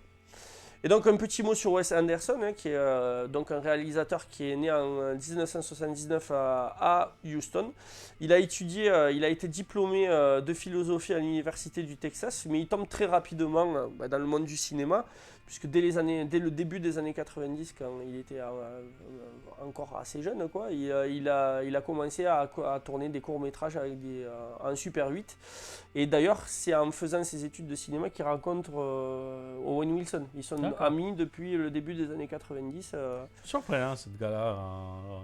Owen Wilson, je connais. Un jour, je me prendrai un peu de temps pour voir sa carrière parce que moi, je l'ai toujours connu plutôt pour les genres comiques. Starsky et Hutch, Shanghai Kid, des trucs un peu gras. Mais en fait, c'est un super acteur. Oui, c'est ça. Il joue très très bien. Il y a un film qui est sous-estimé. Non, je ne pense pas qu'il soit sous-estimé. Je pense qu'il touche à sa paye. Mais... Ah oui. Mais il y a un film que j'avais vu récemment où il avait un rôle sérieux. Il ne sait pas à l'MCU. Et qu'il était très très très bon. Putain, ça me reviendra. Je serais incapable de te dire là pour l'instant. Parce que j'ai pas vu tous ces films. Donc, moi non plus, mais... Voilà. Et donc il se fait remarquer en 1998 par le milieu du cinéma indépendant en tournant Rushmore. C'est le film qui commence à mettre ses qualités de réalisateur en avant. Et donc il acquiert au détour de ce film une bonne estime du cinéma indépendant américain en fait. Donc il a une carrière... Ses films filmés, c'est beaucoup du cinéma indépendant et après il a une carrière dans les films d'animation. Et le début des années 2000, c'est là où il se révèle aux yeux d'un public un peu plus large, on va dire, où il commence à tourner avec des acteurs très connus, notamment avec la famille Tenenbaum, où c'est un de ses tout premiers longs métrages, où il fait tourner Gene Hackman, Angelica Houston, Ben Stiller, Bill Murray, il y a même Owen Wilson qui a un petit rôle dedans. Et après, la famille Tenenbaum, il va faire La Vie aquatique, qui a été son premier gros succès critique, je pense. Qui a été plus mitigé auprès des spectateurs, mais moi je l'ai connu avec La Vie aquatique en fait. Wes Anderson. J'en doute, mais je pense que aussi. Ouais. Mais je pense que la famille Tenenbaum, je l'avais déjà. Je sais. En tout cas, Vie aquatique pour moi c'est un kiff. Ouais. C'est un de ses meilleurs d'ailleurs, à mon point de vue. Moi, mon coup de cœur, c'est le Darjeeling Limited. Allez. Mais c'est vrai que la vie aquatique, perso, Vie aquatique, je l'avais trouvé très touchant. À une façon bizarre. Oui. Un peu comme tous les films de Wes Anderson d'ailleurs. Il a toujours ce côté un peu décalé. Ouais, des fois un peu trop comme le dernier, mais... Le dernier, je ne l'ai pas vu. Ouais. Je verrai. C'est quoi? C'est parce qu'il y en a un qui va sortir. C'est The French Dispatch le dernier. Ouais, le French Dispatch. Ouais. Celui-là, je ne l'ai pas vu encore. Et donc, qu'est-ce qu'il nous raconte ce film? Wes Anderson nous offre un road trip initiatique en Inde, où nous suivons trois frères, donc Francis, Peter et Jack, respectivement joués par Owen Wilson, Adrian Brody et Jason Schwartzman, qui ne se sont pas vus depuis un an, lors de l'enterrement de leur père. C'est-à-dire que le père meurt et après la famille en gros éclate. Et c'est Francis qui a un accident de moto qui a failli lui coûter la vie, qui décide de réunir ses deux frères en Inde pour un voyage censé être spirituel afin de renouer les liens familiaux, de retrouver un peu ce qu'ils ont perdu à la mort du papa. Et donc ils vont voyager à bord d'un train qui s'appelle le Darjeeling Limited et où chaque escale est censée offrir son lot de découvertes. Il y a tout un programme qui a été organisé par Owen Wilson et son assistant qui est censé ne pas être vu mais qui est dans le train. Il y a toujours ce côté un peu loufoque dans les films de Wes Anderson et qui au final se fait cramer très rapidement. Et donc un programme est organisé et comme tous les films de Wes Anderson, très vite, les relations tumultueuses des trois frères, couplées à leurs frasques, vont venir casser la routine qui est mise en place et qui va changer leur voyage en un chaos d'eau amère, quoi. Où ils vont se retrouver quasiment isolés dans le désert indien, s'ils vont se faire virer du train. C'est un road trip. Ça parle bien. C'est un road trip. Qui va parler de plusieurs sujets touchants parce que c'est une comédie mais c'est une comédie qui a empreinte, là encore, j'insiste, un peu comme tous les films de Wes Anderson, qui a empreinte de nostalgie en fait. Il y a toujours un petit côté nostalgique qui serre un peu la gorge. Et donc, voilà, le film il raconte l'histoire de frères cherchant à renouer leurs liens, en quête quelque part d'une rédemption. C'est une histoire de deuil aussi, c'est une histoire de recherche spirituelle. En gros, c'est un film qui est très humain. Là encore, comme la plupart de ces films, où les personnages ont des failles, mais sont très attachants en fait. C'est une histoire vraiment touchante. Moi, ça a été avant Grand Budapest Hotel, c'est ce film qui m'a fait aimer vraiment son univers. Et donc, pourquoi ce film m'a marqué vraiment à chaque fois que je revois ce film, je me revois quand je suis allé le voir au cinéma. J'étais allé le voir à l'époque au cinéma du Rive Gauche. C'est un cinéma qui a fermé maintenant à Perpignan, qui a été remplacé. En gros, le Rive Gauche, ça a été remplacé par le Castillet qu'on a aujourd'hui. Et donc c'était un cinéma c'était un des premiers cinémas sur Perpignan qui mettait les films en VO, qui mettait en avant les films d'auteur, ou les films qui n'avaient pas entre guillemets leur place dans les grandes salles. C'était des petites salles un peu feutrées. Bon, bref, je me revois à chaque fois que je vois ce film, je me revois au cinéma, où ça a été vraiment une claque parce que c'est un film qui rend, j'insiste encore là-dessus, mais qui est empreint de nostalgie, mais qui rend heureux. Et je me souviens, quand j'ai compris qu'on arrivait à la fin du film, j'étais dégoûté, je voulais pas que le film se termine, j'avais envie que ça continue, continuer à suivre l'aventure de ces trois personnages hyper attachants. Et donc, outre l'histoire de ce parcours initiatique de ces trois personnages qui sont merveilleux d'imperfection, on va voir tout le panel des films de Wes Anderson dans ça. C'est une synthèse de ce qu'il fait de mieux, où le film est très poétique, très coloré. Il a une façon très particulière de filmer. Il est beaucoup dans la symétrie. Il a beaucoup de travelling. Il y a beaucoup il y a beaucoup de scènes où l'ambiance ambiance rétro. Non, mais c'est pas juste la rétro, c'est toute la colorimétrie. Les couleurs et la colorimétrie qu'il utilise, les deux, il est très étudié, il est très c'est ça, avec ça. Exactement. En fait, je pense que si on cherche plus dans le détail, chaque film a toujours une couleur, chaque scène dans chaque film a une couleur dominante, et je pense que ça doit avoir une signification. Il a amené un peu à dernier extrême. Trop. Ah, j'ai pas vu. Mais sur Hotel Budapest, il y a une identité, quoi. Oui. Et en plus, je m'en souviens bien, Hotel Budapest, il y a un moment dans l'histoire vers la fin quand il change. Justement, les moments que l'histoire change, les couleurs ils changent. Oui. Donc, c'est vraiment une conception visuelle complète. C'est une poésie picturale. C'est ça. Picturale. Et c'est marqué par une bande de son toujours. Donc la bande de son du Darjeeling Limited n'y fait pas impasse. La bande de son est incroyable. C'est des chansons des fois un peu désuètes ou quoi, mais qui dans le film ont une résonance encore plus forte, puisque là encore, ça je l'ai lu dans une de ses interviews, il étudie certaines scènes avec des musiques qui l'ont marqué. C'est-à-dire que les musiques sont faites pour aller avec cette musique-là et pas une autre. Et c'est vrai que quand on regarde le film, on est imprégné aussi des sons, des musiques qu'il met, qui donnent un goût particulier en fait à certaines scènes. C'est c'est un film que j'ai adoré. Les scènes sont très vivantes, ça foisonne de vie.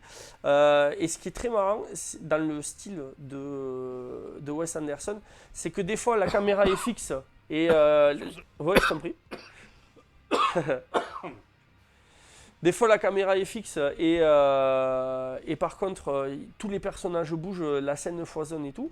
Et des fois on va avoir des scènes de travelling où là les personnages par contre ne bougent plus et sont limite spectateurs. Il y a des façons de filmer, des fois il y a des gros plans.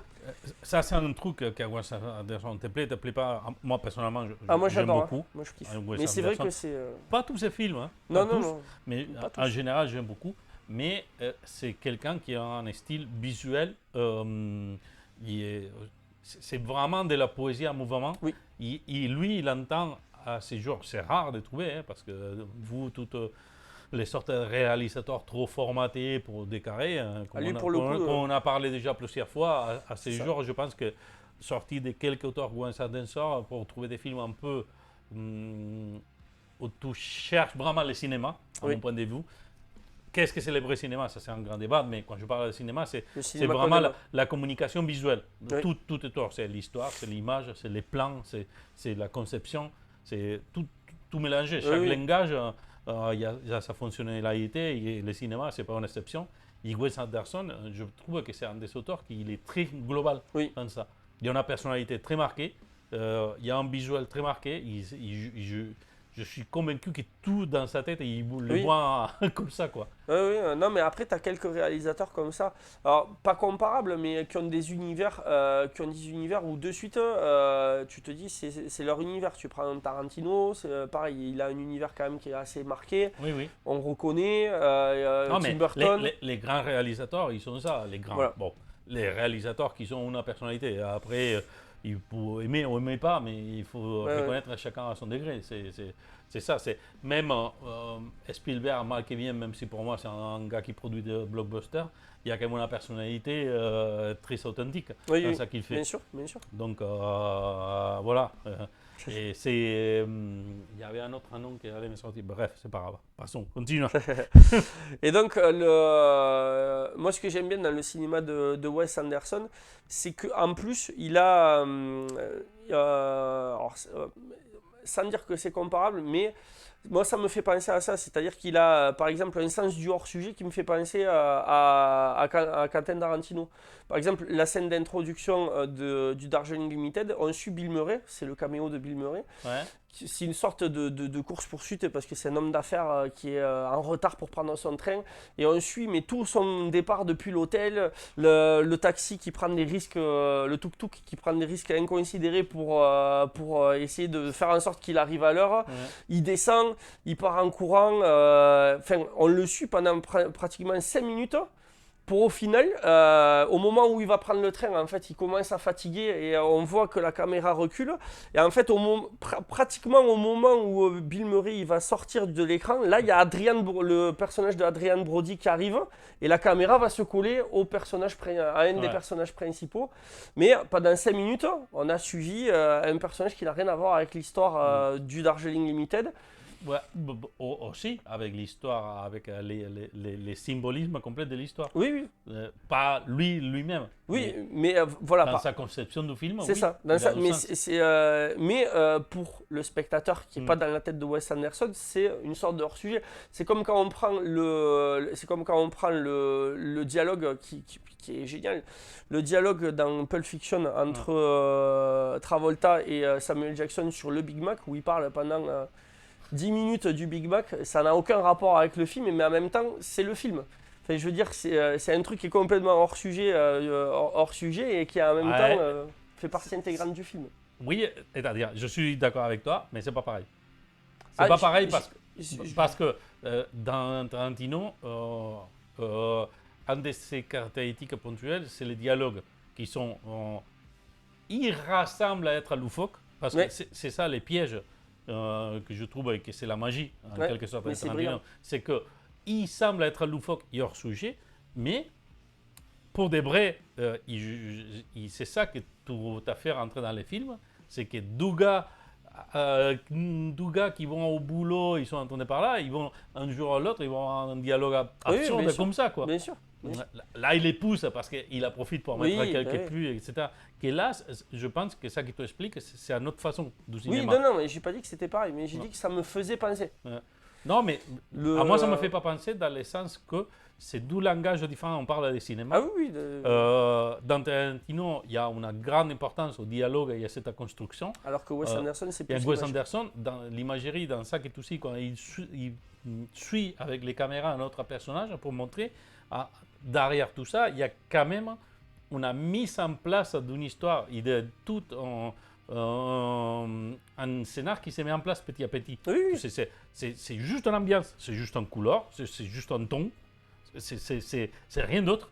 Parce que c'est même pas les personnages principaux, mais quand tu arrives un peu de cette course, de cette persécution, que pour moi le but c'est d'impliquer à les spectateurs, de mettre à courir. On est happé par le Voilà, par la scène. de te mettre à courir avec Bill Murray pour arriver à la scène, et d'un coup tu arrives les vrais protagonistes du film, que tu le sais pas, bon là forcément on spoil à mort. Voilà, on voit Adrian Brody, donc on sait que ce sera un personnage principal. Voilà, et ces changements, les tons ils freinent, il commence à expliquer l'histoire de lui, et ses frères, tout l'arrivée, machin. Il y a un langage du cinéma qui se met en place. C'est effectivement, c'est deux directeurs qui sont des particularités, qui essayent d'expliquer quelque chose avec sa façon de faire, mais c'est pas pareil. Ah non, mais j'ai bien insisté sur le fait que c'était pas pareil. Non, mais j'ai dit que moi ça me fait penser. Même pas pareil. À moi, ça me fait pas penser parce que c'est vraiment deux façons de faire. Après, hormis le fait que c'est vraiment deux réalisateurs avec une patte. Oui, non, mais en fait, moi ce qui m'a fait penser à Tarantino, ce qui m'a fait passer à Tarantino dans cette, en fait, c'est l'impact que ça a eu sur moi en fait. D'accord. C'est-à-dire que l'impact de cette scène m'a renvoyé à une autre scène qui m'avait impacté en fait. Oui, là, oui. C'est dans ce sens-là que je disais. Ouais. Tu vois, c'est par rapport à mon ressenti, Mais enfin voilà, et donc enfin voilà, après les acteurs sont vraiment géniaux, le personnage d'Adrian Brody, parce que en fait ils ont tous le film commence, ils ont tous des mauvaises raisons d'être là en fait. C'est-à-dire que Owen Wilson, enfin Francis, il est là parce qu'il a eu un accident de moto qui a été une révélation pour lui. Il y a Jason Schwartzman, lui, il est là parce qu'il essaye de fuir une copine, une de ses conquêtes qui est un peu trop lourde. Et Adrian Brody, lui, il a appris il laisse sa femme alors qu'elle est sur le point d'accoucher parce qu'il flippe de son rôle de père. Et en fait, le film commence sur cette note pas négative, mais bon, où on se dit, putain, les mecs, ils sont chelous. Et en fait, tout ce parcours initiatique qu'ils vont avoir va leur faire avoir des révélations sur leur vie. D'accord. Mais c'est vraiment génial. C'est vraiment. Il faut que je revoie. Et donc, au niveau pour terminer, pour finaliser mon avis, c'est pas forcément le film le plus apprécié de sa filmographie, ça j'en suis conscient, mais alors c'est celui que moi j'adore le plus pour l'instant de ce que j'ai vu, puisque je les ai pas tous vus ces films. Et voilà, je vous compris les films d'animation. J'ai pas tout vu, j'ai pas tout vu encore, j'ai vraiment pas tout vu. Et du coup, moi je vous conseille de plonger vraiment dans ce voyage, dans une aide un peu déjantée, où chaque rencontre ne laisse pas de marbre, vraiment, parce que Wes Anderson il a ça aussi, c'est que le moindre personnage qui intervient dans l'histoire, rôle secondaire ou quoi, devient presque attachant, quoi. On s'attache même à des personnes qu'on voit littéralement que 2 minutes ou même pas 5 minutes sur l'écran, et on arrive à s'attacher aux personnages qu'il nous propose, qu'il nous présente. Et donc pour moi c'est un film qui a à voir absolument. Voilà, mais c'est mon avis personnel. Et toujours pour finir sur les avis de ceux qui ont vu ce film, sur Allociné, sur 12 000 votants, il a eu 3,6 sur 5. Sur Sens Critique, sur 30 000 avis, il a eu 7 sur 10. Et sur IMDb, il a eu 7,2 sur 10. Donc c'est pas forcément un film qui est considéré comme un chef-d'œuvre, mais voilà, toujours pareil sur la partie haute du panier. Je suis convaincu qu'en compte de ces trois sites, il n'y a aucun film qui soit 10 sur 10, qui soit non. Mais après voilà, moi c'est un film qui m'a, à l'époque où j'étais allé le voir au cinéma, m'a vraiment mis une claque de bien-être en fait. C'est-à-dire qu'on sort de là, on est heureux. On est heureux. L'autre film qui m'avait fait un peu ça, c'était Soyez sympa rembobiné, où j'étais sorti du film, pareil, super heureux. Il y a des films comme ça qui. Ça y est, sont pas rebobinés. Be Kind Rewind de. Ah oui. Ouais. Ah oui. Avec Jack Black. Oh punaise, oui. c'est vrai. Il y a des films comme ça Ah qui oui. sont feel good Mais à mort, c'est lui qui refaisait tous les films, non? qui suède les Ah, films. c'est génial. Ah, ce ça, film. c'est un Ah, des meilleurs franchement. films. Des Ouais, meilleurs je veux films pas de dire des l'histoire du meilleurs, film. mais c'est vrai que cette film, j'avais adoré. Par La un réalisateur, ouais. construction, tout, c'est tellement un hommage au cinéma, il y a tellement de dégoûts. Ah ouais. Et Bref. là, voilà, ces deux films, en plus, c'est deux films que j'avais vus à la suite dans ce D'accord. cinéma du Rive Gauche. D'accord. Et les deux fois que j'étais sorti, je me suis dit, mais ce cinéma, il est trop génial en fait. Ouais. Il ouais, avait une ouais. programmation Oui, tiens, excellente. tu vois, je ne l'avais pas associé, c'est vrai qu'ils sont de la même époque. Ouais, ouais. Parce que je pense que Darjeeling, je l'ai vu à la sortie il y a longtemps. Celui qui t'a parlé, Jack Black, je l'ai vu pas si longtemps que ça. C'est vrai que j'avais pris une claque. Ah ouais, mais moi. C'était magique. Ah ouais, C'était tellement magique ce film. c'est ça. Les derniers passages, la fin. Ah oui, oui, non, mais c'est tout. En Ouais. plus, bon, on en parlera Oui, dans un autre épisode très certainement. Voilà, c'est ça. Sinon, on en finira. On est chemin de dépasser notre propre record. Hein. Allez, Donc voilà, on arrive à la fin, c'est moi qui vais en finir. Et cette fois-ci, comme d'habitude et comme chaque rare dans la vie, moi je parlais d'un jeu de rôle. Mais en fois, c'est pas coutume, je vais parler d'un jeu de rôle qui surtout c'est un système. D'accord? Que c'est Notien. C'est un jeu de rôle italien, édité pour Mana Project. Pour ceux qui connaissent les jeux de rôle, c'est celui qui a été traduit en français, Historia. C'est un studio italien qui commence à faire vraiment du renom, à sonner un peu partout, des traductions.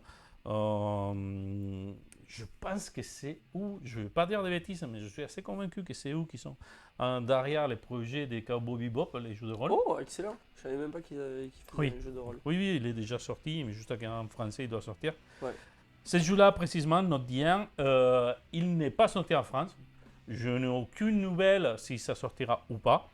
Je n'ai pas entendu un seul critique en France autour.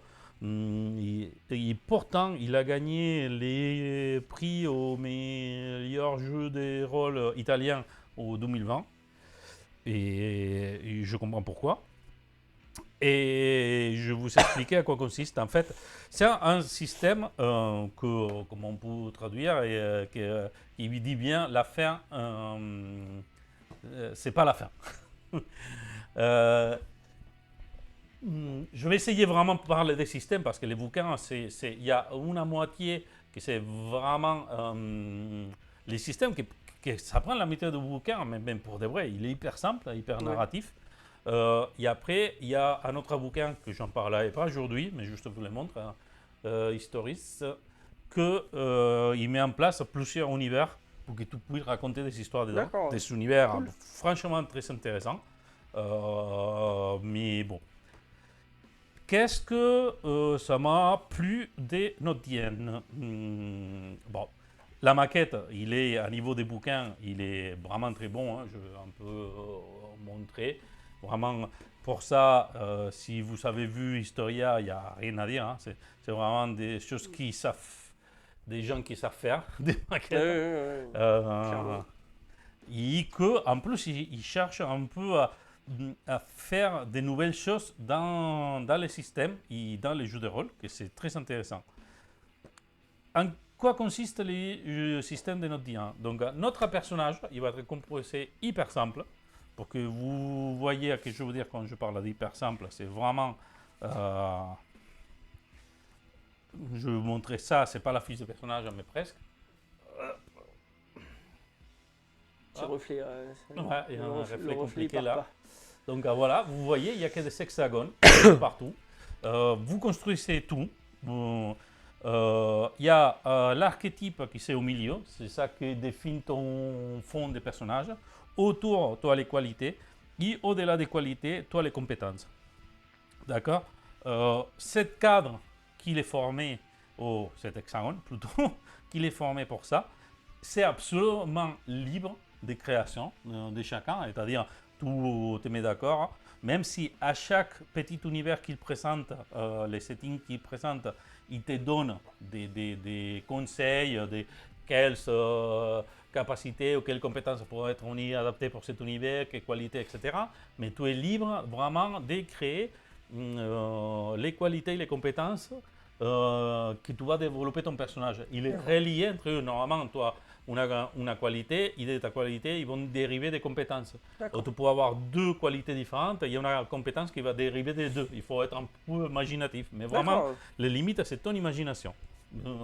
Purement, clairement. C'est des personnages qui ne sont pas des points de vie, ils ne sont pas... ils peuvent mourir, mais d'une façon un peu particulière. C'est toujours en accord avec les maîtres ou la ménage du jeu. Et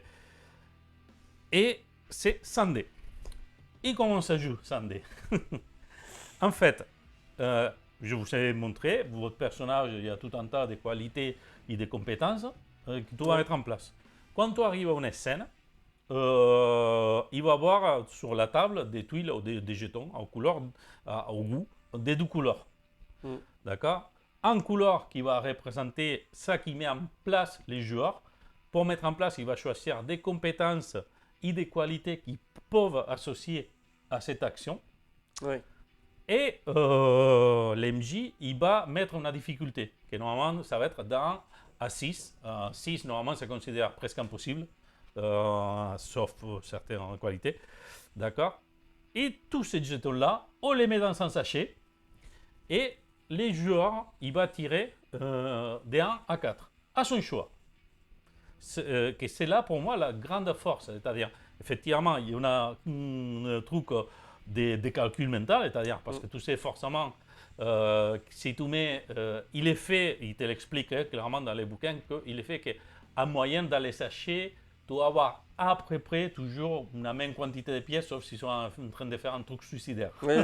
D'accord? Il va avoir à peu près la même quantité de pièces. Donc, tout c'est simple, tu vas tirer 2 pièces, tu auras presque 100% de possibilité de réussir. Pourquoi on va avoir 100% de réussir?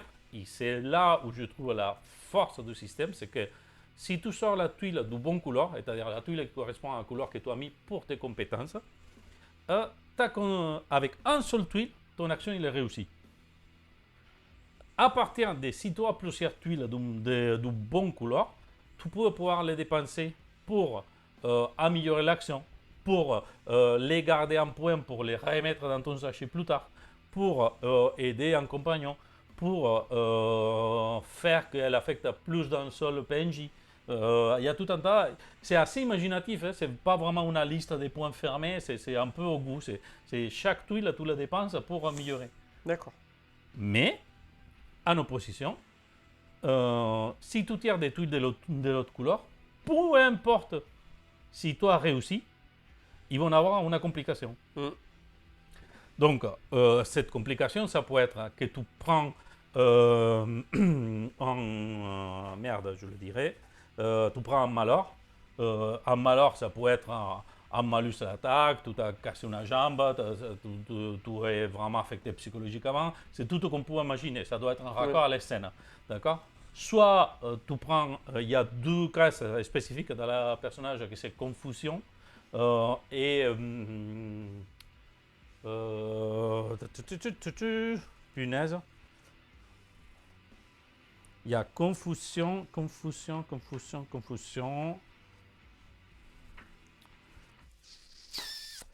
Je vais les dire. Je vais pas arrêter sans les dire. Je suis désolé. La recherche, il arrive. Mais... Un peu, je peux pas t'aider là parce que. Non, c'est vraiment. Ah oui, adrénaline ou confusion. Voilà, c'est ça. Il y a 2 cas qui sont adrénaline ou confusion. Donc, qui font des effets différents. Confusion, par exemple, il fait que quand tu vas mettre en place dans le prochain jeu, tu vas mettre des tuiles, il faut que tu les prennes à la bouglette. Donc, tu vas prendre des bonnes ou des mauvaises, tu ne sais pas. Et l'adrénaline, il va t'être forcé à tirer 4 tuiles, oui ou oui. Peu importe. D'accord. Donc, avec les conséquences qui vont avec. Après, c'est les tuiles mauvaises, tu peux les donner aussi à l'MJ pour qu'il mette une complication en place. D'accord. Et avec ça, à peu près, toi tout. Donc c'est un système narratif pur Mhm. que vraiment ils cherchent le développement pour ça. Quand on dit que c'est narratif pur, c'est que quand on met les enjeux pour un combat, par exemple, c'est strictement pareil. On n'a pas un combat de tu me fais un jet pour les coups d'épée, tu me fais un autre jet Oui. pour me défendre. Non. Tu vas mettre toutes tes habilités en place pour cette scène et on tire dans les sachets.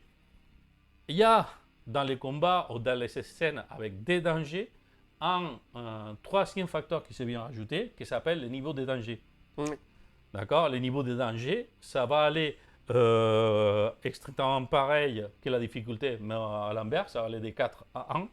Et ça veut dire que si tu sors un nombre de tuiles mauvaises égal à ton niveau de danger, tu es hors scène. D'accord. Pas forcément mort. Oui. Tu es hors scène. Ben, parce que par exemple, ça peut donner les cas que tu vas tirer, il y a un niveau de danger 2, que c'est un niveau déjà assez dangereux. Et tu tires 4 tuiles. Dans ces 4 tuiles, il y a 2 des bonnes et 2 des mauvaises. Donc, avec les 2 des mauvaises, tu vas être hors scène, Hors scène, ouais. mais ton action est réussie. D'accord. Ça pouvait représenter comment, toi en plein de combat, imaginons que toi sur un scénario à mettre fin, imaginons, toi en plein de combat avec un gars balèze, donc par exemple il y a un niveau de danger 2, donc tu vas commencer à combattre, si tu sors ça de tout de chacun, c'est-à-dire que tu vas réussir à les vaincre, lui il va finir les scènes, il sera peut-être aussi hors scène, mais lui il t'a assommé dans les parcours, ou toi tu t'as fatigué tellement que tu ne peux plus suivre, Oui. quoi. Et c'est ce genre de complications. Donc, c'est vraiment un système que je trouvais, ça fonctionne de ouf. Vous verrez bientôt un Actual Play qui va sortir sur la chaîne Pixel Actual Play, donc Oui. la chaîne où il met tous les parties qu'on fait, et que c'est la première fois que je mets le système, et ça génère une tension sur les joueurs presque Oui. inattendue, Oui. parce qu'il y a cette double enjeu, c'est-à-dire c'est les joueurs qui s'impliquent. Oui. C'est-à-dire, tu vas choisir des rangs 4. Si tu as un peu de calcul mental sans être un génie, tu sais que s'il y a le même nombre de tuiles, il faut composer. Tu sais, par exemple, il y a un moment dans une scène où il y avait un personnage qui avait plein de bonnes tuiles et c'était hyper facile. Il avait juste une difficulté 1 ou 2. Il m'a dit, je n'en tire qu'une, je ne me fais pas chier. Oui. C'est un nombre de possibilités presque. Donc, parce que les scènes, il n'y avait pas d'implication, mais des Oui. scènes qui vraiment des enjeux, là, ça change. Et dans cette démarche, il y a encore 12 choses qui se rajoutent, que j'adore personnellement, c'est ce qu'ils s'appellent les jets cruciaux, ou les moments de vérité, on pourrait Oui. traduire comme ça. C'est un choix du joueur. C'est vraiment un choix du joueur, c'est-à-dire, là, cette scène, mon joueur, il y a une implication particulière parce qu'il touche à ces principes basiques, ou parce qu'il y a une personne qui est en danger, il y a vraiment quelque chose qui a un enjeu majeur pour lui. Mon jet, ça va être un moment de vérité pour mon personnage, un jet crucial. En fait, les jets, ils fonctionnent exactement pareil. La seule différence, c'est que si tu réussis au shooter, tu vas prendre soit une lésion, soit une cicatrice. D'accord. La cicatrice, ce n'est pas forcément physique, hein, c'est psychologique, c'est des santé mentale, etc. Les leçons, il y a un tas de cartes qui sont liées à la façon qui se déroule l'action, si c'est pour fraternité, pour défense, etc. etc. Donc là, il te fait une progression d'un personnage. Avec ça, les personnages, il y a des petits ajouts qui vont les permettre de modifier la narration au fur et à mesure. Ça, c'est la base du système. Et le dernier point qui donne un nom au jeu de notre Diane, c'est que quand un joueur ou joueuse, il a au moment qu'il dit bon, là, j'ai raté cette scène, mon personnage, il ne peut pas vivre. Il s'est raté. C'est un accord mutuel entre l'MJ et son personnage, ou parce qu'il va créer, ou parce que les scènes, il est comme ça. Donc, suite à cette scène, toutes les tuiles qui sont dans les sachets, bonnes et mauvaises, les joueurs, ils vont avoir, pendant ces derniers moments, les pouvoirs de modifier autour de la table, de donner des fiches aux joueurs, de vraiment devenir à rajouter. Il ne peut pas vraiment complètement chambouler l'histoire, mais c'est comme vraiment, il donne son dernier haleine à aider le joueur à modifier ou à faire un dernier acte héroïque. Vraiment, il peut te prendre ça, tous les jetons au tuiles, comme tu veux. D'accord, À son c'est hasard. cool comme C'est système. c'est vraiment un moment qui donne. C'est le moment ultime de l'héros. On va dire. C'est vraiment un bouquin pour faire des héros, mais pas forcément des héros à la fantasy ou au Mhm. Medfan. C'est vraiment des héros de toute culture. Parce que Oui, là, oui. dans les histoires et dans les settings qu'ils proposent, il y a tout. Hein. Il y a des aramées, il y a des westerns, il y a les rois Arthur, il y a des samouraïs, il y Oui, a des oui. Star Wars, il y a certains univers qui sont très bons. Donc, pour faire une idée, si je prends les systèmes vraiment expliqués avec toutes les cartes détaillées, c'est euh, 114 pages les D'accord. systèmes. Après, il y a un autre rajout, c'est vrai que ça, je ne l'ai pas mentionné, mais ça c'est plutôt pour l'MJ, c'est la création des défis, parce que par exemple, il n'y a pas des PNJ en soi. Attendez, euh, je m'exprime mieux. Il y a des PNJ, mais ces PNJ ne sont pas une affiche de personnages comme ils vont en avoir les joueurs. D'accord. D'accord. En fait, ça, les PNJ ou la situation, ils vont créer des challenges, des défis. Et c'est là où tu vas créer un certain défi, où tu vas te dire les niveaux de danger, les Oui. niveaux de difficulté, tout ça, pour arriver vraiment à dépasser ça. Comme tu décris, bon, ça il t'explique un peu comment il fonctionne, ou il te donne des conseils, comment dérouler. Par exemple, là, il te donne un exemple, justement, des défis, et c'est le baron Cornelius, que c'est un PNJ, quoi. Mais lui, il dit expliquer ça. Il te donne quelques exemples, parce que si, par exemple, en cas de rater, quels sont les possibles malheurs qu'il peut prendre, il te dit les possibles complications qu'il peut mettre en FJ. Mais ça, là, il fait qu'enrichir la narration. Oui. Donc, pour moi, c'est un système que j'ai découvert récemment. Les bouquins, il fait quelques mois que je n'avais pas pris le temps de les lire. Et ça a été une surprise agréable, dans le sens comment on pousse la narration. Les histories, j'en parlerai peut-être autre jour, peut-être j'en parlerai sur un bric-à-brac, je ne sais rien, parce qu'il y a pas mal de petits univers qui développent, qui sont presque intéressants, et ça suffit à eux-mêmes, tu sais, comme pour créer. Mais dans ces cas-là, je voulais vraiment parler du système, que moi, que je suis quelqu'un que dans mes parties, je vraiment pousse ce côté narratif. Oui. L'effet, par exemple, là, c'est fini. L'MJ, il touche pas de dés. Il n'y a pas de dés, pas de ça, etc. C'est vraiment un jeu de narration. C'est pas la narration partagée, parce qu'un jeu de rôle, tout le monde connaît moins. Oui. La narration partagée, c'est vraiment que l'histoire est construite dans toute la table. Oui. Si il y a d'MJ, parce que pas toute la narration partagée d'MJ, les MJ lancent d'accroche et l'histoire est construite petit à petit entre tous les membres. Chacun y rajoute. Ça, c'est vraiment une vraie narration Oui. partagée. Que là, vraiment, il y a un MJ qui lance son histoire. Oui. Qu'on n'arrive pas au niveau de partager, mais vraiment, il y a un niveau d'implication narrative et de solutions que c'est très agréable. Oui. Ça fonctionne, c'est léger. C'est fluide, c'est vrai. C'est fluide. Toi, tu as eu la chance d'écouter la première Ouais, ouais. partie. Et puis bon, les joueurs sont vachement impliqués dans Ouais. tout ce qui est les paris. Le fait de. Oui. Ils calculent vraiment quelles compétences mettre et en fonction des compétences et du danger, de la scène, ils choisissent, ils disent là je tire 2, là je tire. Et on Ouais. sent qu'il y avait une vraie tension. Ouais. Il y a Oui, une- mais parce que là, la tsar des dés, il reste assez en retrait. Oui. Parce que c'est vraiment les paris du joueur. C'est-à-dire, en fonction de l'implication qu'il y a de Oui. l'essai, de la scène, les joueurs, il va dire je vais en tirer un ou 4, mais attention, si j'en tire, je peux être gourmand et en tirer 4, parce que les scènes, j'ai besoin de faire un gros truc, Oui.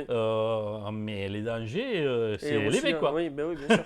C'est- Non, non, mais j'ai trouvé ça super. Plus le fait qu'en plus, il y a ce système d'entraide Ah oui, pardon. entre les joueurs. Oh, merde, tu fais bien de me souvenir Euh. ça. Ouais, parce que c'est vrai qu'un truc que je raté d'expliquer, merci Jules, c'est que les joueurs, sur certaines scènes, ils peuvent s'entraider. C'est-à-dire, si la situation les permet, il est cohérent. C'est-à-dire faut qu'ils que sont ce soit en train logique, de. ouais. Si forcément il y a un groupe de 12 personnes qui sont en train de faire, je sais pas,